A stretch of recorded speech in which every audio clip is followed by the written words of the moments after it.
এলাকাটার নাম কি? ভোলানাথপাড়া। এটা কোন সাব ডিভিশন?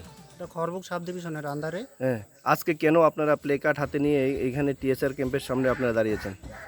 আমরা আজকে প্লে কার্ড হাতে নিয়ে এই অবরোধে নামতে বাধ্য হয়েছি যে গত 2010 সনে এই টিএসআর ক্যাম্প গঠিত হয়। টিএসআর ক্যাম্প গঠিত হওয়ার সত্ত্বেও তারপরে এখান থেকে উগ্রপন্থীরা অনেক লোক নিয়েছিল, অপহরণ করেছিল। হ্যাঁ, এখন দেখা যাচ্ছে যে টিএসআর ক্যাম্প এখান থেকে তুলে নেওয়া হচ্ছে। তার জন্য আমরা চাই টিএসআর ক্যাম্পটা সরানো যাতে না হয়, তার জন্য আমরা অবরোধ করছি। এইখান থেকে এই টিএসআর ক্যাম্প থেকে ভারত বাংলাদেশ সীমান্ত এলাকাটা কত দূর হবে?